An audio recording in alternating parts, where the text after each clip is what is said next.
Polity के अंदर में ना बहुत ज़्यादा चैप्टर्स हैं नहीं आपके, कुछ ऐसे गिने चुने सिलेबस के अंदर में आपके है ना 6-7 चैप्टर होंगे जिसको हमको पढ़ना है। तो चलिए शुरुआत करते हैं। चैप्टर है हमारा सत्ता में साझेदारी की कार्य प्रणाली, यानी सिस्टम ऑफ पावर शेयरिंग।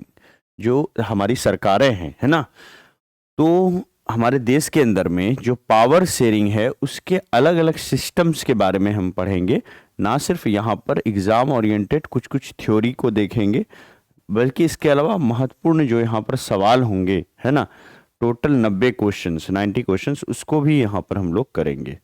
तो आइए आगे बढ़ते हैं, शुरुआत करते हैं। देखिए सत्ता में साझेदारी का क्या मतलब है। सत्ता में साझेदारी सिस्टम ऑफ पावर शेयरिंग क्या होता है।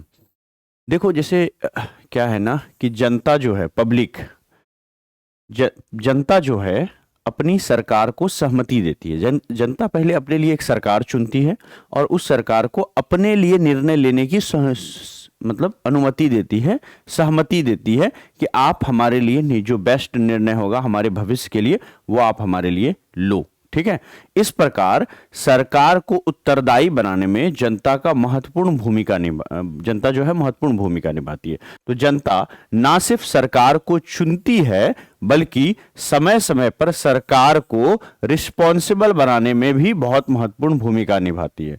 तो एक बार सरकार को अगर जनता ने चुन लिया और सरकार अगर अच्छे से काम नहीं किया तो फिर उसको क्या करती है, हटा भी सकती है, उसको वापस भी ले सकती है। तो जनता ही वो चीज है जो सरकार को क्या करती है, सत्ता में साझेदारी के लिए लाती है, सरकार को अपनी सहमति देती है ताकि वो क्या कर सके, सत्ता में साझेदारी कर सके। ठीक है, और दूसरा है कि फिर उसको इस प्रकार सरकार जो है फिर उसको वापस भी लेती है। तो जनता के पास ये पावर है कि वो सरकार को रिस्पॉन्सिबल बना सकती है, उत्तरदायी बना सकती है। ठीक है, देखिए कोई भी लोकतांत्रिक व्यवस्था हो, जैसे भारत ही है क्यों ना हो या कोई और लोकतांत्रिक व्यवस्था हो है ना, तो सत्ता में जो भागीदारी होती है या साझेदारी होती है वो एक आवश्यक और महत्वपूर्ण आधार होता है किसी भी लोकतंत्र के लिए। ठीक है, गैर लोकतांत्रिक, यहां पर एक मैंने वर्ड इस्तेमाल किया लोकतांत्रिक व्यवस्था, तो इसके अलावा गैर लोकतांत्रिक व्यवस्था भी होती है। तो अगर आप देखोगे तो डेमोक्रेसी के अलावा जो है आपको मोनार्की सिस्टम चलता है। डेमोक्रेसी जो जनता का रूल है, इसके अलावा दूसरी शासन व्यवस्था भी है जिसको मोनार्की या फिर राजशाही शासन व्यवस्था कहते हैं। इसके अलावा एक और शासन व्यवस्था जिसको तानाशाही या डिक्टेटर कहते हैं। अगर आप जाओगे नॉर्थ कोरिया में तो किम जोंग उन का जो रूल है वहां पर वो डिक्टेटर, यानी चुनी हुई सरकार या कोई भी आपकी सरकार है वो अगर अपने मन से सारे निर्णय लेने लगे और जनता की आवाज को दबाने की कोशिश करे, समझ रहे हैं ना, एक बार जिनका रिपीट हो रहा है रिफ्रेश कर लीजिए, जनता की आवाज को दबाने की कोशिश करे तो ऐसे सरकार को तानाशाही सरकार कहेंगे जो जनता के अनुसार ना चले। ठीक है, चलिए जीके का पढ़ाई कब होगा, ये जीके ही है, this is the part of GK, social science GK. ठीक है, या एक दलीय शासन व्यवस्था जो है ना, ये भी आपका क्या है, सिंगल पार्टी रूल होता है, ये भी शासन का एक व्यवस्था है, समझ रहे हो ना। तो कहने का मतलब हुआ कि गैर लोकतांत्रिक सरकारें जैसे कि राजशाही, तानाशाही, एकदलीय शासन व्यवस्था जैसी अन्य व्यवस्थाओं में सभी नागरिकों की सत्ता में साझेदारी की जरूरत, व्यवस्था एवं संभावनाएं नहीं होती है। ठीक है, ध्यान में रखिएगा। जैसे आपका लोकतांत्रिक व्यवस्था के अंदर में क्या होता है, ठीक है, लोकतांत्रिक व्यवस्था के अंदर में क्या होता है, लोकतांत्रिक व्यवस्था के अंदर में सरकार जो है, सरकार को जनता जिम्मेवार बनाती है ना, उसको, क्योंकि ये वापस ले लेती है ना सरकार। अब मान लो मोदी जी अच्छा काम नहीं करेंगे भी तो उसको वापस ले लेगी सरकार, समझ रहे हैं ना। तो जो भी सरकार आएगी लोकतांत्रिक व्यवस्था के अंदर में तो जनता उसको लाती है और अच्छे से काम नहीं करे तो उसको वापस भी सहमति ले लेती है, जो सत्ता में साझेदारी की सहमति है वो वापस भी ले लेती है। गैर लोकतांत्रिक सरकार में जाओगे तो राजशाही, तानाशाही और एकदलीय शासन व्यवस्था के अंदर में आप देखोगे नागरिकों की सत्ता में साझेदारी की जरूरत, व्यवस्था और संभावनाएं जो है वो कम होती है वहां पर। ठीक है, जनता को वो ज्यादा नहीं मानते हैं। ठीक है, चलिए आगे बढ़ते हैं। अब देखिए सरकार के एक स्तर पर सरकार का जो सत्ता के बंटवारे होते हैं इसको हम सत्ता का क्षैतिज यानी हॉरिजॉन्टल डिस्ट्रीब्यूशन कहते हैं। तो सरकार का एक स्तर पर एक ही स्तर पर, है ना, जो बंटवारा होता है उसको हम लोग हॉरिजेंटल डिस्ट्रीब्यूशन कहते हैं, और सरकार के विभिन्न अंगों या फिर स्तरों पर सत्ता का जो बंटवारा होता है उसको हम लोग वर्टिकल डिस्ट्रीब्यूशन ऑफ पावर कहते हैं। वर्टिकल डिस्ट्रीब्यूशन ऑफ पावर के नाम से जाना जाता है। पॉलिटी का सेक्शन है, ठीक है, इंडियन पॉलिटी का सेक्शन है, सत्ता में साझेदारी की कार्यप्रणाली। देखिए, संयुक्त राज्य अमेरिका, स्विट्जरलैंड तथा ऑस्ट्रेलिया संघीय राज्य के उदाहरण हैं, ठीक है। तो अलग अलग तरह की व्यवस्थाएं हैं। जैसे अगर आपको पूछेगा कि ये बताइए यूएसए के अंदर में कौन सी शासन व्यवस्था है, यूनाइटेड स्टेट ऑफ अमेरिका के अंदर में, तो संघीय शासन व्यवस्था है। स्विट्जरलैंड के अंदर में, ऑस्ट्रेलिया के अंदर में, सब में संघीय राज्य की उदाहरण है। तो जो संघीय शासन व्यवस्था होता है वो दो तरह का होता है। एक होता है संघीय शासन व्यवस्था, जैसे कि भारत के अंदर में है। एक होता है संघीय राज्य व्यवस्था। संघीय राज्य व्यवस्था जब एक से अधिक छोटे छोटे स्टेट आपस में आकर के मिल करके वो लोग आपस में पावर शेयरिंग कर लेते हैं, तो उसको हम लोग संघीय राज्य का एग्जाम्पल लेते हैं। चूंकि वो क्या है, जैसे यूनाइटेड स्टेट ऑफ अमेरिका, ये संघीय राज्य का उदाहरण है। इनके जो राज्य हैं वो बाहर से आकर के एग्रीमेंट के थ्रू मिल करके इन्होंने यहां पर एक बड़ा देश बनाया है। जबकि भारत के अंदर में देखोगे, बेल्जियम के देखोगे, स्पेन का देखोगे, तो इन सब में देखोगे तो इसमें क्या है, इसमें जो सरकारें हैं, जो इसमें हमारी व्यवस्थाएं हैं, वो हमारा कैसा है कि भारत पहले से एक देश था और हम अपने शासन व्यवस्था को अच्छे चलाने के लिए हमने अपने स्टेट के अंदर में पावर का शेयरिंग किया। जैसे सेंट्रल गवर्नमेंट के पास है, फिर बिहार सरकार स्टेट गवर्नमेंट के पास पावर है, फिर हमने पंचायतों को पावर दिया। तो इस तरह से हमने शासन को चलाने के लिए अच्छे ढंग से यहाँ पर पावर का शेयरिंग किया। इसीलिए हमारी जो शासन व्यवस्था है वो संघीय शासन व्यवस्था है, क्योंकि हम लोग पहले से ही यूनाइटेड है, एक गोला है। जबकि यहाँ पर जो संयुक्त राज्य अमेरिका है, स्विट्जरलैंड है, ऑस्ट्रेलिया है, इन ये सब छोटे छोटे स्टेट थे और मिलकर के बाद में एग्रीमेंट के तहत इन्होंने एक राज्य बनाया, है ना। एक राज्य मतलब एक देश बनाया, तो ये जो है संघीय राज्य कहलाएंगे। तो अमेरिका के अंदर में, स्विट्जरलैंड के अंदर में, ऑस्ट्रेलिया में संघीय राज्य व्यवस्था है, जबकि भारत के अंदर में संघीय शासन व्यवस्था है, ठीक है, संघीय शासन व्यवस्था है, ठीक है। चलिए, यहां तक हो गया, क्लियर है। तो समझिएगा, सरकार का एक स्तर पर सत्ता के बंटवारे को हम लोग हॉरिजेंटल कहते हैं, और सरकार के विभिन्न अंगों पर एक स्तर पर, क्या कहने का मतलब हो गया, एक स्तर पर, जैसे मान लेते हैं कि सरकार में जो है ना 2 पार्टियां हैं, 3 पार्टियां हैं, तो वो लोग आपस में पावर शेयरिंग करते हैं, तो उसको वर्टिकल हॉरिजेंटल डिस्ट्रीब्यूशन कहते हैं। और सरकार का विभिन्न अंग है, अंगों के बीच आपस में ही या स्तर पर जो ये बंटवारा होता है, इसको वर्टिकल डिस्ट्रीब्यूशन कहते हैं, ठीक है। जैसे वर्टिकल डिस्ट्रीब्यूशन में देखो, सेंट्रल गवर्नमेंट हो गया, फिर स्टेट गवर्नमेंट हो गया, फिर पंचायत की सरकार हो गई, है ना। तो ये सब में क्या है, वर्टिकल डिस्ट्रीब्यूशन ऑफ पावर हो गया ये, ठीक है। चलिए आगे बढ़ते हैं। संघीय शासन व्यवस्था दोहरे उद्देश्य को लेकर के चलती है। संघीय शासन व्यवस्था जो है, पल्लवी कहती है सर आप सोए नहीं थे क्या? बिल्कुल सोए थे। अब सही चल रही है वीडियो? जिनका वीडियो रुक रहा है वो एक बार रिफ्रेश कर लीजिए। देखिए, संघीय शासन व्यवस्था दोहरे उद्देश्य को लेकर चलती है, क्षेत्र एवं अन्य विविधताओं का आदर करती है और देश की एकता की सुरक्षा करना, उसे बढ़ावा देना इनका मेन काम है। तो संघीय शासन व्यवस्था में बेसिकली क्या होता है, संघीय शासन व्यवस्था जो है ये बहुत अच्छी शासन व्यवस्था होती है। इसमें दोहरे उद्देश्य को लेकर के ये चलती है। क्षेत्रीय और अन्य जो विविधताएं होती है, अलग अलग क्षेत्रों की जो विविधताएं होती है, जैसे आपके इलाके की जो है विविधताएं हैं, इन सबको समेटने का काम करती है किसमें, संघ व्यवस्था के अंदर में। तो संघीय शासन व्यवस्था क्या होती है, it is a system of government in which there are 2 or more than 2 government and the power between them is divided by the constitution itself.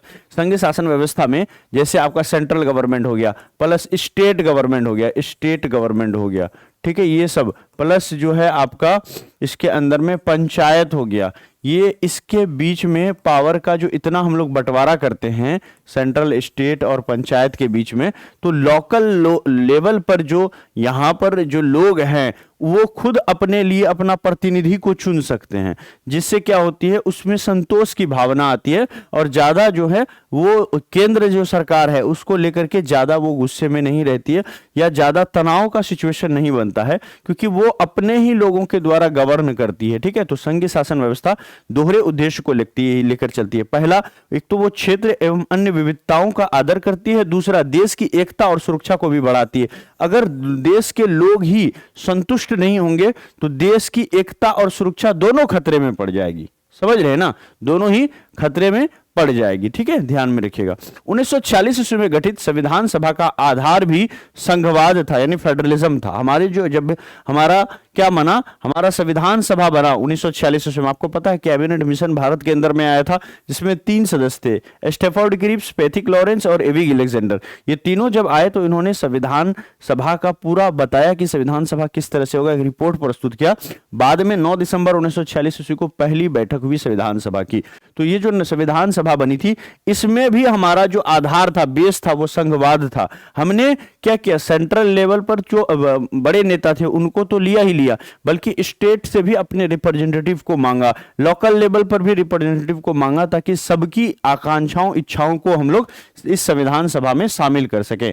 तो अब देखो यहां पर अगर आप देखोगे 7th schedule of Indian constitution, 7वीं अनुसूची देखोगे तो उसमें ना अलग अलग टॉपिक को डिवाइड किया गया है। सेंटर का अलग टॉपिक होगा जिसको सेंट्रल लिस्ट कहेंगे, है ना। स्टेट का अलग टॉपिक होगा जिसको स्टेट लिस्ट कहेंगे, और जिस पर दोनों कानून बना सकता है उसको कंकरेंट लिस्ट कहेंगे भैया, कि इस पे दोनों कानून बना सकता है। तो चलिए आइए सबसे पहले सेंट्रल लिस्ट यानी संघ सूची को पढ़ते हैं। संघ सूची ऐसे विषय होते हैं जिसमें आपका क्या होता है, यहां पर देखिए, जिसमें आपका है ना केंद्र सरकार जो है, केंद्र सरकार है ना, यूनियन लिस्ट इसको कहते हैं, या आप इसको सेंट्रल लिस्ट कह सकते हैं, यूनियन लिस्ट कह सकते हैं, यूनियन लिस्ट है ना। ये आपका संघ सूची हो गया। संघ सूची में जैसे आपके नेशनल लेवल के जो मुद्दे होते हैं वो सब संघ सूची में आते हैं। जैसे आपका प्रतिरक्षा हो गया, अफजल अंसारी, वालेकुम सलाम।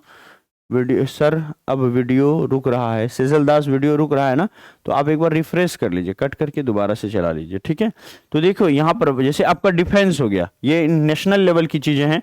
विदेश नीति हो गया, फॉरेन पॉलिसी, तो ये नेशनल लेवल का, नेशनल इंपॉर्टेंस की चीजें हो गई। संचार साधन हो गया, जो कम्युनिकेशन लाइन है ना, जैसे कम्युनिकेशन लाइन है, जैसे इंटरनेट का है पूरे देश के अंदर में, इसके अलावा जो टेलीफोन लाइन है ना, जो भी संचार का साधन है ना देश के अंदर में। मुद्रा हो गया, बैंकिंग हो गया, है ना, मुद्रा करेंसी से संबंधित, बैंकिंग से संबंधित, ये सब एक जगह से रेगुलेट कर लें तब भी हमारा काम चल जाएगा।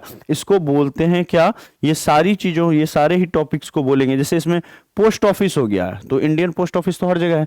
रेलवे हो गया, क्या बिहार में अलग से रेलवे मंत्री बनाया जाए, यूपी में अलग से, बंगाल में अलग से, ऐसा है क्या? नहीं है ना, एक ही रेलवे मंत्री होता है सेंटर के अंदर में।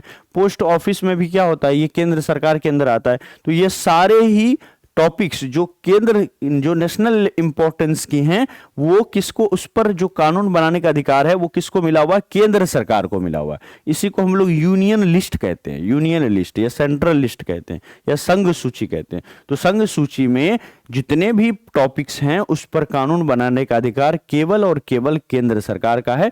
स्टेट गवर्नमेंट उस पर कानून नहीं बना सकती। सर सीबीटी टेस्ट कैसे लगाएं, तो आपकी मर्जी पर है, नीतू कुमारी लगा लो। आप टेस्ट सीरीज वाले ऑप्शन में जाओ, वहां पर पहला सीबीटी टेस्ट फ्री है, उसको लगा लो।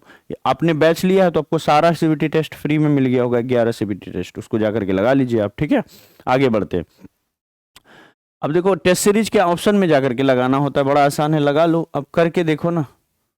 सर राज्य सूची, तो राज्य सूची के अंदर में वो सारे टॉपिक्स होते हैं जो स्टेट लेवल के इंपॉर्टेंस की होती है। जैसे राज्य की जो जेल व्यवस्था है उसका देखरेख किस तरह से हो, राज्य की जो स्वास्थ्य व्यवस्था है, तो चूंकि यहाँ का जो क्लाइमेट होगा अलग होगा थोड़ा, यहाँ का जो परिवेश होगा अलग होगा, साउथ में जाओगे तो अलग होगा, तो हर जगह के लोगों का स्वास्थ्य जो है वो स्वास्थ्य की अलग अलग समस्याएं होती है। तो उसको लोकल लेवल पर टैकल करना जरूरी होता है। इसीलिए इसको क्या हुआ है, स्वास्थ्य का मुद्दा को क्या रखा गया, स्टेट लेवल पर दिया गया है। इसलिए आप देखोगे बिहार में अपना एक स्वास्थ्य मंत्री है, यूपी के अंदर में अपना स्वास्थ्य मंत्री है, हर स्टेट का अपना अपना एक स्वास्थ्य मंत्री होता है। जैसे जेल हो गया, जेल, ठीक है, जेल, स्वास्थ्य, शिक्षा मंत्री भी देखोगे हर स्टेट का अपना अपना होता है। तो शिक्षा जो है ये क्या है, राज्य सूची के अंदर में आता है। पुलिस, ये भी आपका राज्य सूची में आएगा। Bihar police, UP police, Jharkhand police, है ना, वेस्ट बंगाल पुलिस, है ना, ऐसा क्यों है, दिल्ली पुलिस, है ना, ऐसा क्यों है, क्योंकि पुलिस को राज्य सूची के अंदर में दिया गया है। पुलिस के जो स्टेट की पुलिस होगी उस पर कानून बनाने का अधिकार किसको होगा, स्टेट गवर्नमेंट को होगा। तो इस सारे ही टॉपिक्स पर, इस तरह के जितने भी टॉपिक्स होंगे, है ना, उसको कानून बनाने का अधिकार जो है किसको मिला हुआ है, राज्य सरकार को मिला हुआ है। लेकिन कुछ ऐसे कंडीशंस हैं, एक्स्ट्रा ऑर्डिनरी कंडीशन सेंस, जैसे अगर अगर मान लेते हैं कि जो सरकार है, जो हमारी राज्य सरकार है, वो अगर मनमानी करने लगे अपने मन से, तो उसको जो है उसकी लिस्ट पर जो है बाद में केंद्र सरकार बना सकती है। अगर उसमें राज्यसभा सहमति दे दे तो यहाँ पर इन सारे ही टॉपिक्स पर, स्टेट के टॉपिक्स पर घुस करके कानून बनाने का अधिकार यहाँ पर जो सेंट्रल गवर्नमेंट है उसको यहाँ पर है, वो कर सकती है। ठीक है, ध्यान में रखना। लेकिन नॉर्मली जो राज्य सूची है, इस पर कानून बनाने का अधिकार किसका है? राज्य का है, ध्यान में रखेंगे। केंद्र और राज्य दोनों के लिए महत्व रखने वाले विषय को समवर्ती सूची में रखा गया। कुछ ऐसे भी टॉपिक्स बच गए जो सेंट्रल को हमने डाला, बाद में स्टेट को डाला। कुछ ऐसे टॉपिक्स बच गए जहां पर दोनों का कानून बनाना जरूरी था। इसके लिए तीसरी सूची बनाई गई। संविधान के 7वें शेड्यूल में 7वीं अनुसूची के अंदर में देखोगे तीसरी सूची भी है जिसका नाम है समवर्ती सूची। इसको इंग्लिश में बोलते हैं कनकरेंट लिस्ट। क्या बोलते हैं? Concurrent list.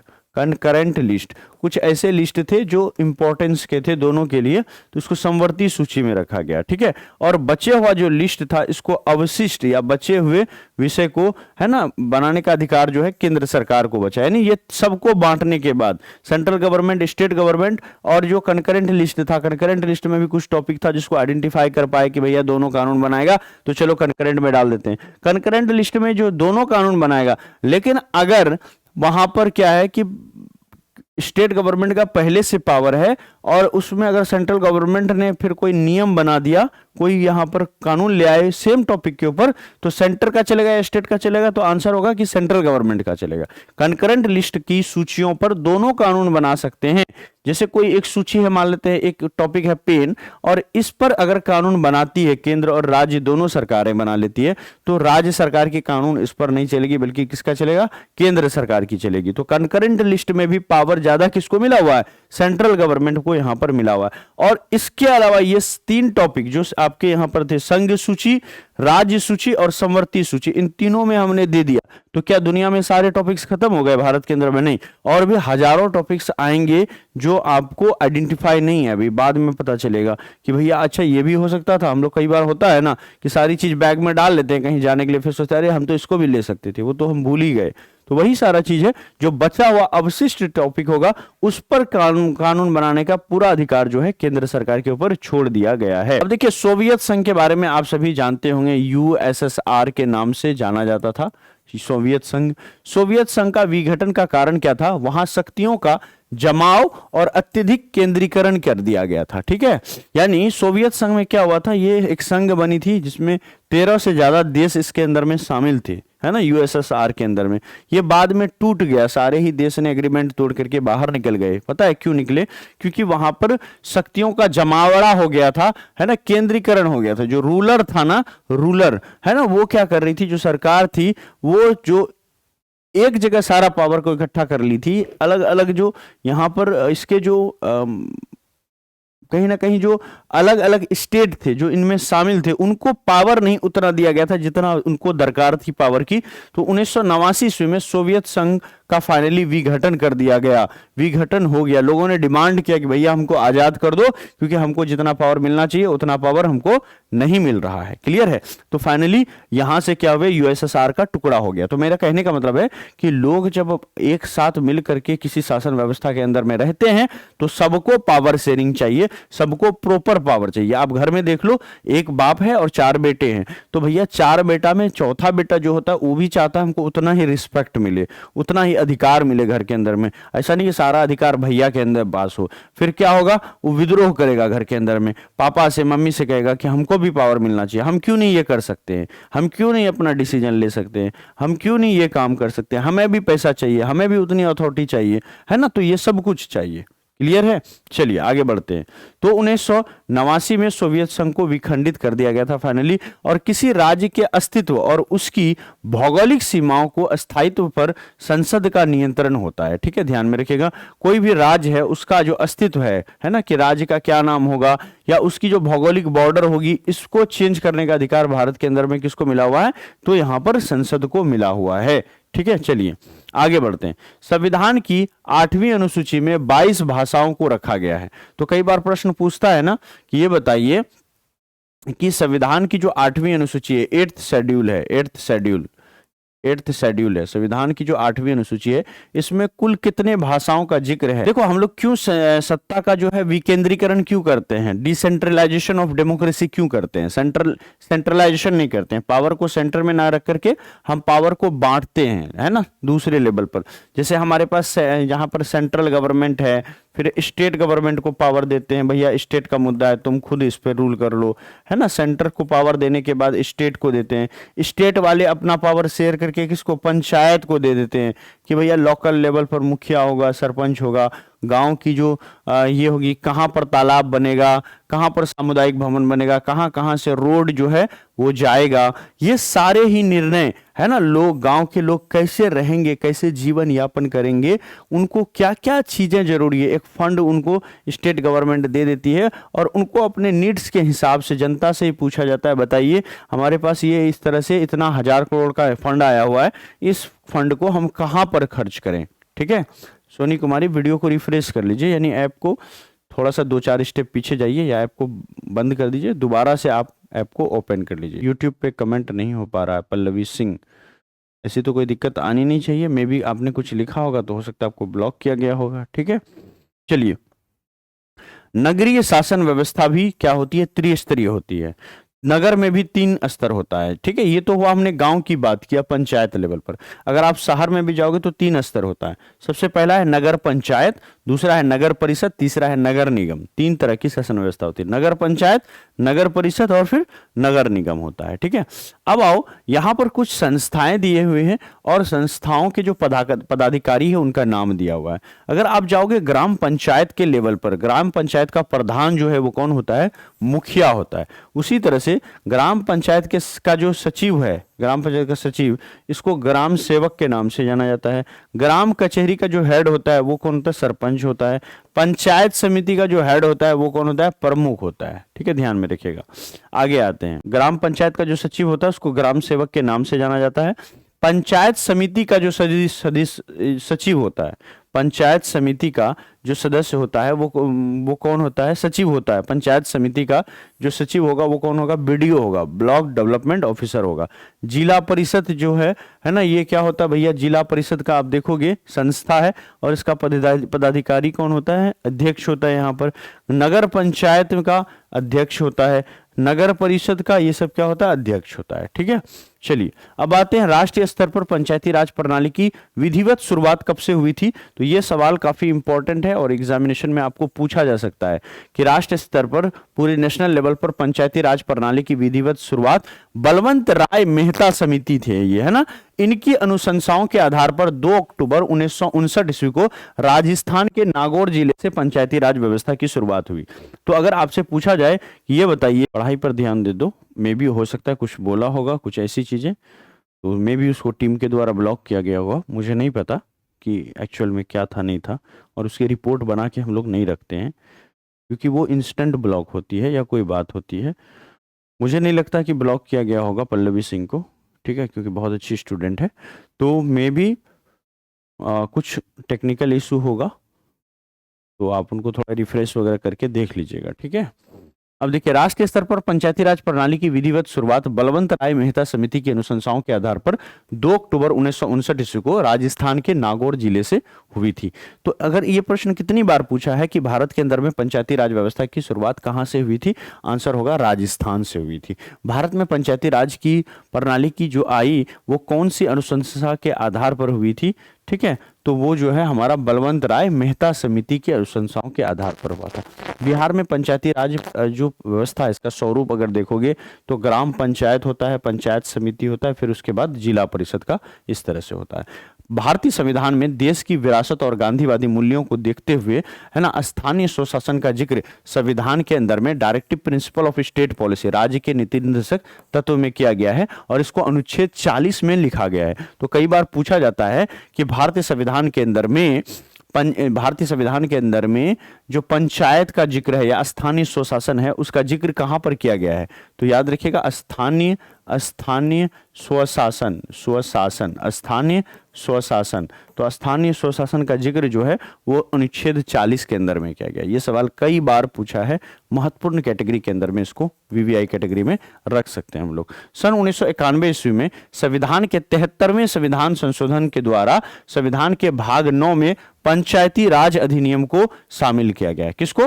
पंचायती राज अधिनियम को। तो भारत में पंचायती राज अधिनियम जो आई वो कौन से संविधान संशोधन के द्वारा आई? 73वें संविधान संशोधन 1991। इसमें भाग 9 में पंचायती राज व्यवस्था को जोड़ा गया और इसमें टोटल 29 मुद्दों का उल्लेख है जो पंचायती राज के क्षेत्राधिकार में आते हैं। तो 73वां संविधान संशोधन के द्वारा पंचायती राज व्यवस्था भारत के अंदर में आई। ठीक है।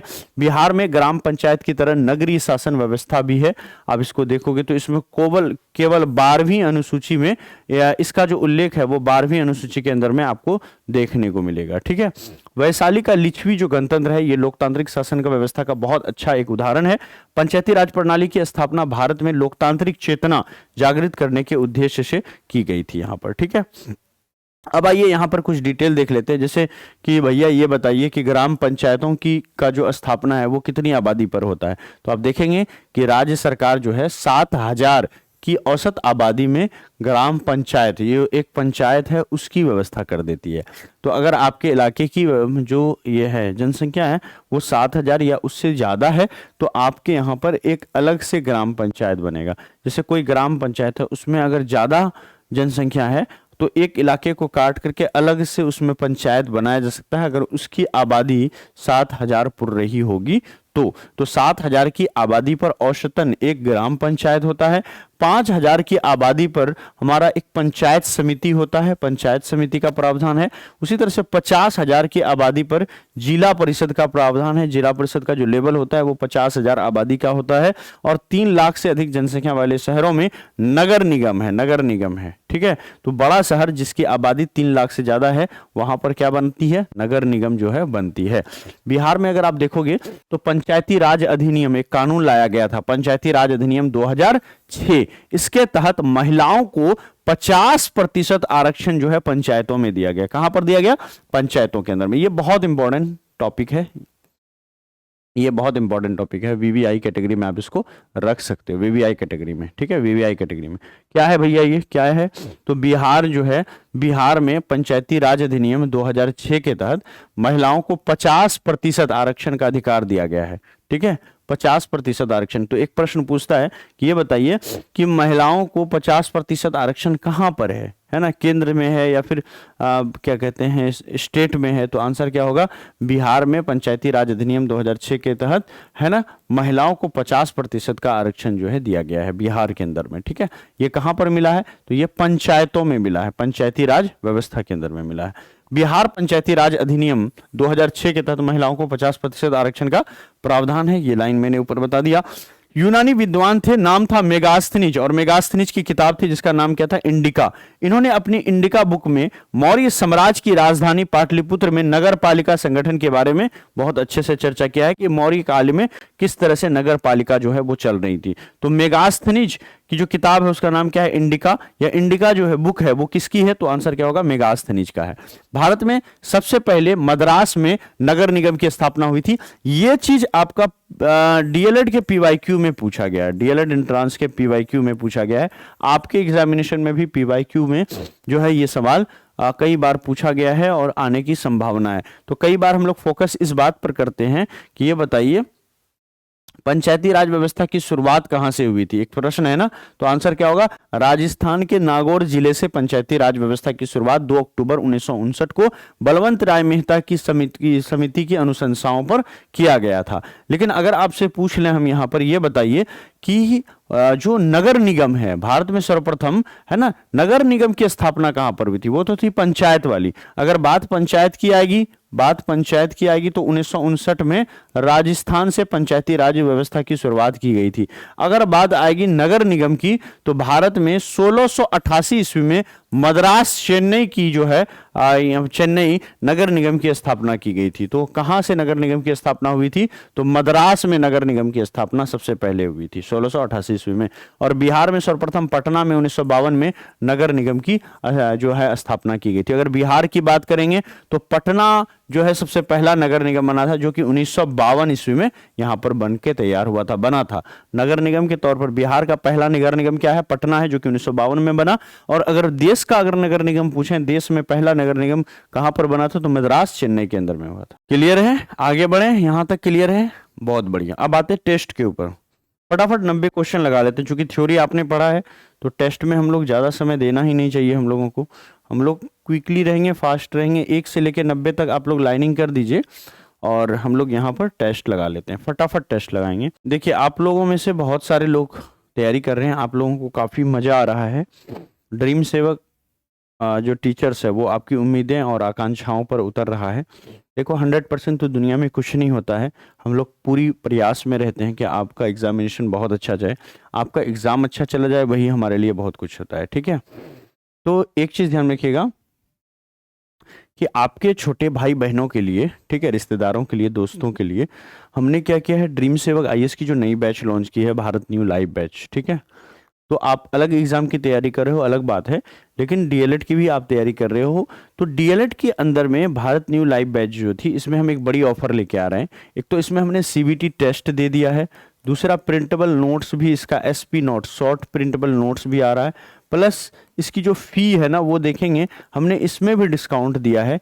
अगर आप अपने रिश्तेदारों के लिए, दोस्त को सजेस्ट करते हैं 4 मार्च तक इस लेने के लिए भारत न्यू लाइव बैच को, तो 4 मार्च तक हमारा ऑफर चल रहा है। इसमें अगर आप लेते हो तो इंडिया कूपन कोड, जो कूपन कोड पहले लगता था INDIA इंडिया, तो ये इंडिया कूपन कोड लगाने पर आपको डिस्काउंट मिलेगा।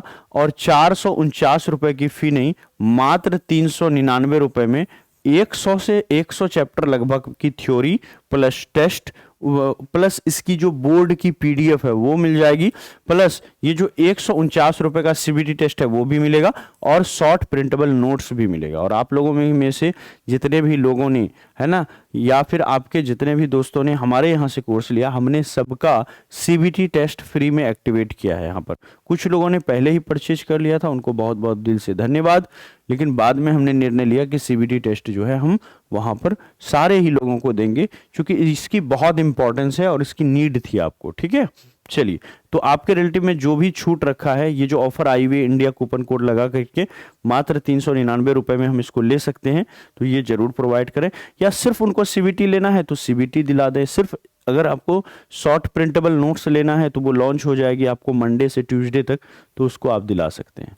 चलिए प्रश्न पर आ जाते हैं और फटाफट यहां पर सारे ही क्वेश्चंस को हम लोग लगा लेते हैं। महत्वपूर्ण प्रश्न है, 90 क्वेश्चन, देखते हैं। बहुत बढ़िया।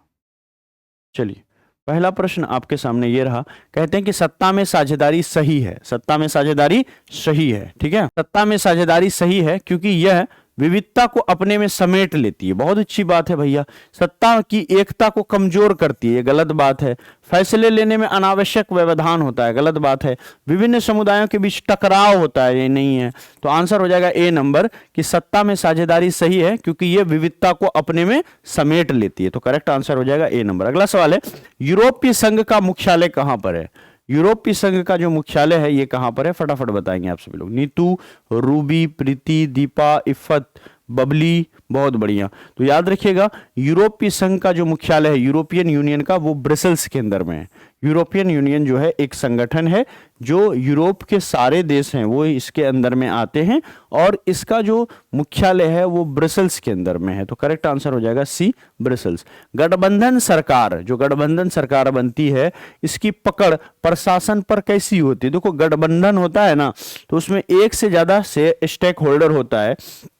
जैसे बिहार के अंदर में मान लेते हैं बीजेपी की सरकार है, प्लस इसके अंदर में जेडीयू शामिल है, जनता दल यूनाइटेड, प्लस इसमें लोक जनशक्ति पार्टी शामिल है, लोजपा शामिल है। ठीक है, इसके अंदर में आप देखोगे हिंदुस्तानी अवाम मोर्चा, जो कि आपका जीतन राम मांझी की पार्टी है ना। इसके अलावा भी और भी छोटे छोटे पार्टियां हैं इसके अंदर में शामिल है। ठीक है, तो ये सारे ही लोगों के अपने अपने कार्यकर्ता हैं, नेतागण हैं। तो ये नेतागण जो है ये चाहते हैं कि पुलिस शासन व्यवस्था ना हमारे हिसाब से चले, हर कोई चाहेगा कि हमारे हिसाब से चले। ये तो मैं एक बस एग्जांपल ले रहा हूं, मतलब ये कहीं भी होता है, कोई भी गठबंधन सरकार है वहां पर सारे ही लोग, ये मुख्यमंत्री से, एक इसका अपना सीएम होगा और या फिर जो हेड ऑफ द गवर्नमेंट होगा, सीएम मुख्यमंत्री ही मेनली होता है, सब कहेगा कि प्रशासन हमारी बात नहीं सुन रहा है, ये कहेगा हमारे हिसाब से नहीं चल रहा है, ये कहेगा हमारे हिसाब से नहीं चल रहा है। ठीक है, तो सीएम साहब क्या करेंगे, सीएम साहब प्रशासन को कहेंगे, बोलेंगे भाई सबका सुनो तुम, सबका सुनो तुम। ठीक है, तो गठबंधन की सरकार के अंदर में फिर यहां पर जो शासन होती है, प्रशासन होती है, ये प्रशासन पर जो है ना ढीली हो जाती है, ढीली पड़ जाती है ये। ठीक है, प्रशासन पर जो पकड़ होती है वो ढीली हो जाती है, क्योंकि प्रशासन को सब अपने हिसाब से चलाने लगता है। तो प्रशासन जो ऑफिसर्स होते हैं, पुलिस हो या जो भी ऑफिसर्स होते हैं, है ना, देश के अंदर में सारे ही ऑफिसर्स जो है उन पर पकड़ ढीली पड़ जाती है जब सरकार जो है मजबूत नहीं होती है, सरकार कमजोर होती है, गठबंधन की सरकार होती है। ठीक है, तो आंसर हो जाएगा यहां पर ढीली। सरकार में एक ही स्तर पर सत्ता का विभाजन को क्या कहते हैं? एक ही स्तर पर अगर हॉरिजेंटल डिस्ट्रीब्यूशन हो तो उसको क्या कहते हैं? इसको हॉरिजेंटल या फिर क्षैतिज वितरण कहते हैं। अगला सवाल है कि संघ राज्य की विशेषता क्या नहीं है? संघ राज्य की विशेषता, संघ राज्य मैंने दो यहां पर लिया, संघ राज्य, जैसे यूएसए जो है संघ राज्य है, भारत क्या है? संघ शासन व्यवस्था है। तो संघ राज्य में यूएसए आ गया, यूनाइटेड स्टेट ऑफ अमेरिका। क्या अब इनका एक लिखित संविधान नहीं है? बिल्कुल लिखित संविधान है। तो ये आपका पूछ रहा है कि क्या विशेषता नहीं है, तो ये तो भैया विशेषता है, तो ये आंसर नहीं होगा। शक्तियों का विभाजन, ठीक है, इकहरी शासन व्यवस्था, सर्वोच्च न्यायपालिका, सर्वोच्च न्यायपालिका, तो सर्वोच्च न्यायालय, संघ राज्य के अंदर में जाओगे तो सर्वोच्च न्यायपालिका भी है, इकहरी शासन व्यवस्था है ना, इकहरी शासन व्यवस्था भी आपको देखने को मिलेगा, है ना। शक्तियों का विभाजन नहीं देखने को मिलता है आपका जल्दी से, तो करेक्ट आंसर हो जाएगा बी नंबर में। जबकि संघ शासन व्यवस्था में देखोगे तो शक्ति का विभाजन बहुत प्रॉपर तरीके से होता है। इसको थोड़ा सही कर लेते हैं, ये भी आपका सही है। लिखित संविधान जो है संघ राज्य की विशेषता नहीं है, तो संघ राज्य के अंदर में लिखित संविधान है, यूएसए का लिखित संविधान है। शक्तियों का विभाजन भी यूएसए के अंदर में अच्छा खासा है। सर्वोच्च न्यायालय भी है यूएसए के अंदर में, है ना। चूंकि ये क्या है, संघ राज्य का उदाहरण है, तो इसलिए हम अमेरिका का एग्जाम्पल लेकर के दिमाग में चलते हैं। लेकिन जो यहाँ पर लिखा है ना इकहरी शासन व्यवस्था, ये आपको नहीं मिलती है ना। यहाँ पर दोहरी शासन व्यवस्था होती है, सेंटर का भी होता है, स्टेट का भी होता है संघ राज्य में। देखो संघ राज्य का मतलब क्या है, जैसे ये आपका यूएसए है ना, तो US United state of America संघ राज्य है, तो इसका एक एग्जांपल लेके समझते हैं। ये एक बड़ा यूएसए है, इसके अंदर में 15 ऐसे स्टेट हैं, है ना, 50 स्टेट हैं, छोटे छोटे स्टेट। तो 50 स्टेट का अपना नागरिकता है, 50 स्टेट के पास अपनी अपनी न्यायपालिका है ना, हाई कोर्ट्स है। ये 50 स्टेट जो है इसकी अपना जो है इसका पावर है, अपना पावर है, अपनी शासन व्यवस्था है। तो यहां पर दोहरी शासन व्यवस्था दिखाई पड़ती है, दोहरी। एक इस यूएसए का सेंट्रल लेवल पर अलग शासन व्यवस्था होगा और स्टेट लेवल पर अलग शासन व्यवस्था होगा। तो यहां पर इकहरी शासन व्यवस्था नहीं होती है। ये पूछा है कि संघ राज्य की विशेषता नहीं है, तो आंसर होगा इकहरी शासन व्यवस्था।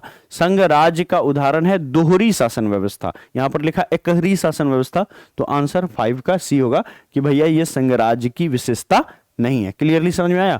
अगला सवाल है संघ सरकार का उदाहरण है। देखो संघ सरकार का उदाहरण क्या हो गया, अमेरिका हो गया, चीन नहीं होगा, ठीक है। इसके अलावा ग्रेट ब्रिटेन भी नहीं होगा, क्योंकि ग्रेट ब्रिटेन जो है ना संघ राज्य का उदाहरण है। तो यहां पर जितने भी लोगों का आंसर अमेरिका है, करेक्ट है। निम्नलिखित में से कौन से देश का संविधान अलिखित संविधान है? तो इंग्लैंड का अगर जाओगे, ब्रिटेन का, तो ये अलिखित संविधान हम लोग सभी जानते हैं। तो करेक्ट आंसर क्या हो जाएगा यहाँ पर? इंग्लैंड हो जाएगा।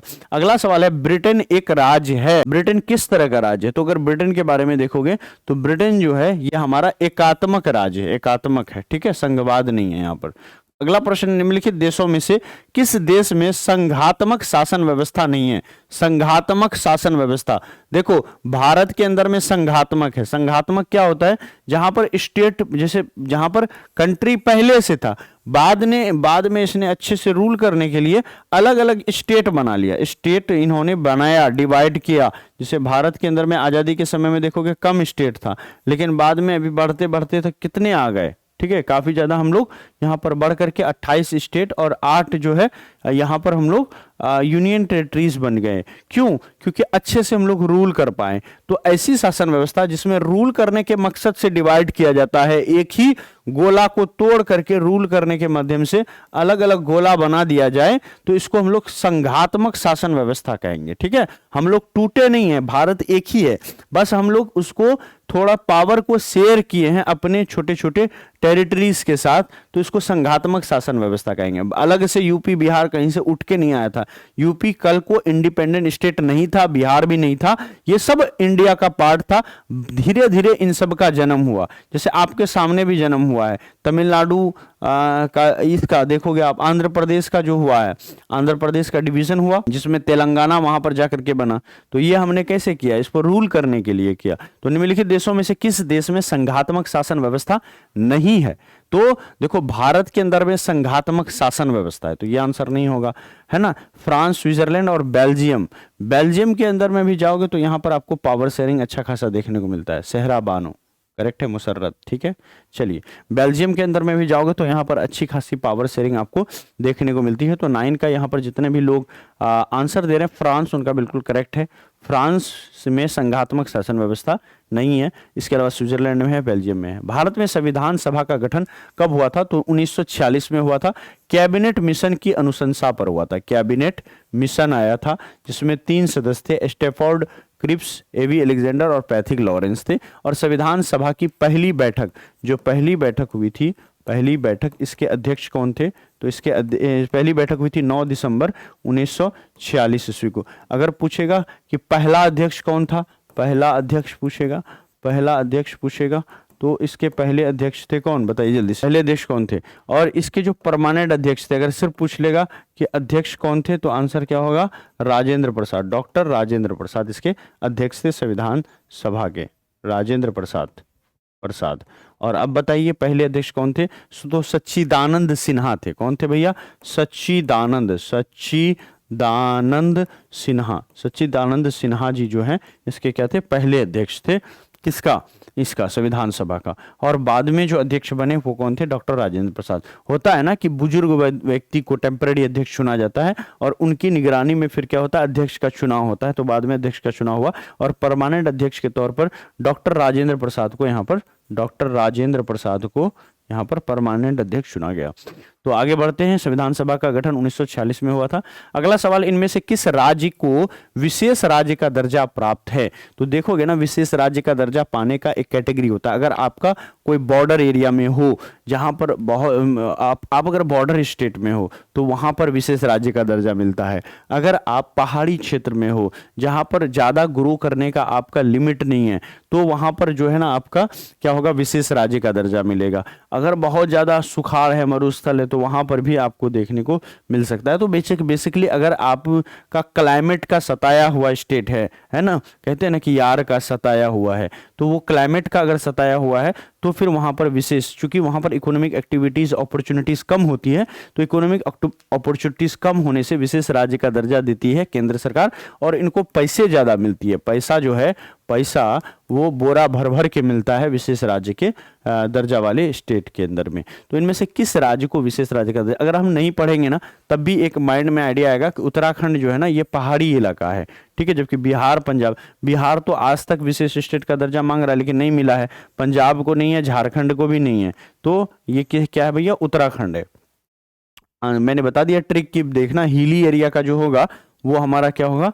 या बॉर्डर एरिया है, अगर हिली एरिया है तब जाकर के होगा। जैसे पंजाब बॉर्डर एरिया है लेकिन नहीं है, क्यों? क्योंकि पंजाब में इकोनॉमिक अपॉर्चुनिटीज के बहुत सारे दरवाजे खुले हुए हैं। लेकिन उत्तराखंड में जाओगे तो ये हिली एरिया है, तो इनको यहाँ पर मिला हुआ है हिली स्टेट के अंदर में, ठीक है, पहाड़ी स्टेट के अंदर में। आगे बढ़ते हैं। कहता है कि अवशिष्ट अधिकार किसके पास होता है? अवशिष्ट अधिकार यानी बची हुई जो शक्तियां हैं। मैंने बताया आपको इंडियन कॉन्स्टिट्यूशन का 7th शेड्यूल, 7वीं अनुसूची, 7th अनुसूची अगर आप देखोगे 7वीं अनुसूची, तो 7वीं अनुसूची के अंदर में, 7वीं अनुसूची के अंदर में आप देखोगे, 7वीं अनुसूची के अंदर में, तो इसमें आपको 3 लिस्ट मिलेंगे, 3 लिस्ट मिलेंगे। कौन कौन सा लिस्ट है भैया? तो देखो, पहला लिस्ट है ना सेंट्रल लिस्ट, दूसरा स्टेट लिस्ट, ठीक है, और तीसरा है कंकरेंट लिस्ट। और इसके अलावा भी एक लिस्ट होगा जिसको रेजिडुअरी लिस्ट बोलते हैं, रेजिडुअरी रेजिडरी लिस्ट कहा जाता है, जो बची हुई लिस्ट होती है। तो कहता है कि बचा हुआ सेंट्रल लिस्ट पर कानून कौन बना सकता है? सेंट्रल गवर्नमेंट बना सकता है। स्टेट लिस्ट पर कौन बना सकता है? स्टेट गवर्नमेंट बना सकता है, प्लस एक्स्ट्रा ऑर्डिनरी सिचुएशन में सेंटर भी बना सकती है। कंकरेंट लिस्ट में कानून कौन बना सकता है? तो कंकरेंट लिस्ट के अंदर में कानून बनाने का अधिकार सेंटर प्लस स्टेट दोनों को है, लेकिन दोनों अगर कानून बना दिया जाए तो बड़े भाई का सेंट्रल गवर्नमेंट का यहाँ पर चलेगा। और रेजिडरी पर कौन बना सकता है? रेजिडरी पे तो पहले से है कि भैया यहाँ पर राज चलती है किसकी? किनके? बाप दादाओं की, सेंट्रल गवर्नमेंट के बाप दादाओं की। तो आंसर होगा कि केंद्र सरकार के पास जो है यहाँ पर होता है। अवशिष्ट अधिकार किसके पास होता है? तो केंद्र सरकार के पास होता है। ठीक है, मजा आ रहा है? बहुत मैं धीरे करा रहा हूं क्वेश्चन आपको। आगे देखिए, अगला प्रश्न है, समवर्ती सूची में रखा जाता है। समवर्ती सूची क्या था? कंकरेंट लिस्ट था ना, सेंटर और स्टेट के मुद्दे थे यहां पर शामिल। केंद्र और राज्य दोनों मिलकर के कानून यहां पर बना सकते हैं। निम्नलिखित में से कौन समवर्ती सूची का विषय है? देखो, समवर्ती सूची में क्या आ जाता है ना? समवर्ती सूची में ये स्टेट लिस्ट के अंदर में आता है, स्टेट लिस्ट में आता है, पुलिस किसी का भी स्टेट लिस्ट में आएगा, है ना। अणुशक्ति, परमाणु शक्ति हो, अणुशक्ति हो, ये सेंट्रल लिस्ट के अंदर में आता है, सेंट्रल लिस्ट के अंदर में आता है। शिक्षा को भी स्टेट लिस्ट के अंदर में डाला गया है, स्टेट लिस्ट में डाला गया है। अब यहां पर आ गया सड़क, ठीक है, 14 नंबर में। चलिए 14 नंबर में क्या हो गया हमारा? सड़क हो गया। हाँ, शिक्षा को ही हम लोग डाल सकते हैं, सड़क को भी आप हटा दो यहां से, ठीक है, सड़क को भी अब मुद्दा बना लो। यहां पर शिक्षा जो है ना, ये आपका कंकरेंट लिस्ट है, यही आपका होता है समवर्ती सूची। ये आपका समवर्ती सूची है। कैसे? मैं बता देता हूं। समवर्ती सूची में क्या होता है? केंद्र और राज्य दोनों मिलकर के कानून बना सकता है। इसीलिए आप देखोगे केंद्र के अंदर में भी क्या होता है? अपना शिक्षा मंत्री होता है, केंद्र का भी अपना शिक्षा मंत्री होता है, और राज्यों का भी अपना अपना शिक्षा मंत्री होता है। जैसे बिहार के अंदर में भी अभी देखोगे शिक्षा मंत्री है। तो कौन है बिहार के अंदर में शिक्षा मंत्री? एक बार जल्दी से कमेंट में आप लोग लिख दीजिए। अगला ऑप्शन है, भारत में राज्य पुनर्गठन आयोग की स्थापना कब हुई थी? भारत के अंदर में राज्य पुनर्गठन आयोग की स्थापना हुई थी सन 1956 ईस्वी में। अगला क्वेश्चन है, भारत की राष्ट्र पक्षी कौन सी है? तो मयूर है, मोर। अगला क्वेश्चन है, भारत में संघ और राज्यों के बीच अधिकारों का विभाजन कितनी सूचियों में हुआ है? संघ और राज्यों के बीच में, है ना, सेंट्रल गवर्नमेंट और यूनियन गवर्नमेंट और स्टेट गवर्नमेंट के बीच अधिकारों का विभाजन कितनी सूचियों में हुआ है? तो ये देखो कितने सूची थे। एक तो आपका सेंट्रल लिस्ट था, दूसरा स्टेट लिस्ट था, तीसरा कंकरेंट लिस्ट था, और चौथा रेजिडरी लिस्ट था। 1 2 3 4 होना चाहिए हमारे हिसाब से। आप बता दो कि करेक्ट आंसर इसका क्या हो जाएगा। तो जितने भी लोगों का आंसर यहां पर आ रहा है, देखो रेजिडरी लिस्ट किसका है? ये तो केवल केंद्र सरकार का है, केवल केंद्र का है, केवल केंद्र सरकार का। टोटल लिस्ट 4 है, लेकिन स्टेट गवर्नमेंट कहां कहां पर है? भारत में संघ और राज्यों के बीच अधिकारों का विभाजन कितनी सूचियों में हुआ है? तो ये मेनली जो ये इसको देखो, इसको नहीं लिया गया है। अगर आप डिटेल में देखोगे तो रेजिडरी भी आ जाता है लिस्ट के अंदर में। टोटल 4 होने चाहिए आंसर यहां पर, लेकिन आपका आंसर इस क्वेश्चन का बनेगा क्या? 3, क्योंकि सेंट्रल लिस्ट, स्टेट लिस्ट, तीन ही लिस्ट का शामिल किया गया। बचे हुए जो लिस्ट है उसको एक बैग में डाला गया और इस बैग का नाम मेंशन नहीं किया गया। रेजिडरी लिस्ट है, बट इसको कोई ये लिस्ट नहीं है। सीधा कहा गया भैया तो नहीं रही है वीडियो, एक बार रिफ्रेश कर लीजिए आप सभी लोग, ठीक है। तो इसका करेक्ट आंसर हो जाएगा 3 लिस्ट में बांटा गया है ना। ब्रॉडर वे पे देखें तो 4 लिस्ट है, central list, state list, concurrent list और रेजिडरी लिस्ट, ठीक है। यहाँ पर 3 ही लिस्ट नाम है, क्योंकि बचा हुआ तो कोई लिस्ट ही नहीं है। जितना बचा हुआ होगा सब उसी पर जाएगा। आगे बढ़ते हैं अगले प्रश्न की ओर। भारत में संघ एवं राज्यों के बीच अधिकारों के विभाजन से संबंधित कौन सी सूची है? संघ एवं राज्यों के बीच जो अधिकारों के विभाजन की सूची है वो कौन सी सूची है? तो संघ सूची है, राज्य सूची है, समवर्ती सूची है। करेक्ट आंसर यहां पर क्या हो जाएगा? जितने भी लोगों का आंसर डी आ रहा है करेक्ट, उनमें इनका सबका करेक्ट है। अगले प्रश्न पर आते हैं। भारत में किस प्रकार की शासन प्रणाली है? तो आप देखोगे भारत के अंदर में ना संघीय शासन है और संसदीय शासन है। तो अध्यक्ष प्रणाली नहीं है, तो ऐसे हमारा कट जाता है। एकात्मक नहीं है हम लोगों का, यूनिटरी नहीं है हमारे यहाँ पर, संघवाद है ना। सेंट्रल गवर्नमेंट भी है और स्टेट गवर्नमेंट भी है। सेंट्रल प्लस स्टेट गवर्नमेंट और प्लस क्या हमारा पार्लियामेंट्री सिस्टम है, पार्लियामेंट्री सिस्टम है। पार्लियामेंट में चुने हुए लोग आएंगे और उस पार्लियामेंट का जो लीडर ऑफ द पार्लियामेंट होगा वो हमारा क्या होगा? प्रधानमंत्री होगा।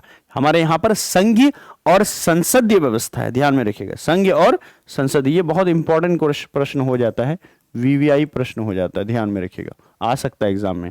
आगे है, भारत में कितने राज्य हैं? तो अभी वर्तमान में 28 राज्य हैं, और यूनियन टेरिटरीज कितने हैं? तो 8 हैं। ये 28 का आखिरी वर्ड याद रखिएगा, 28 का 8, ठीक है। अगर 28 पूछेगा तो ये राज्य हो गया।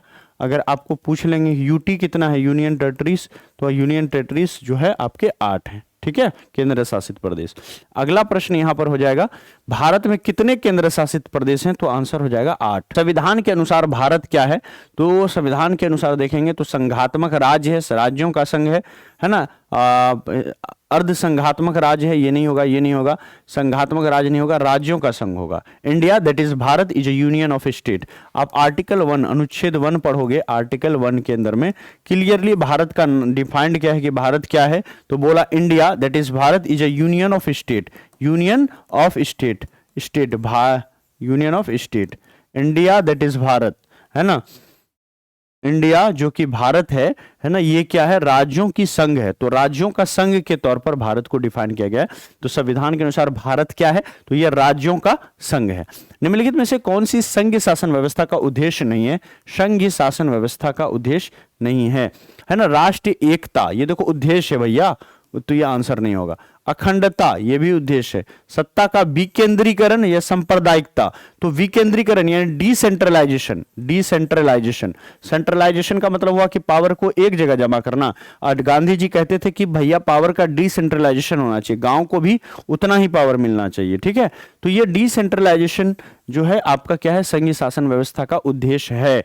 राष्ट्र एकता, देश में एकता बनी रहे, देश अखंड रहे, टूटे नहीं हमारा देश, सिंगल देश बना रहे, ये सारा जो है सारा का सारा फीचर है किसका? संघ शासन व्यवस्था का ड्रीम है, फीचर है। लेकिन सांप्रदायिकता कभी नहीं चाहता है संघ शासन व्यवस्था, ये तो चाहता है कि पीसफुली लोग रहे।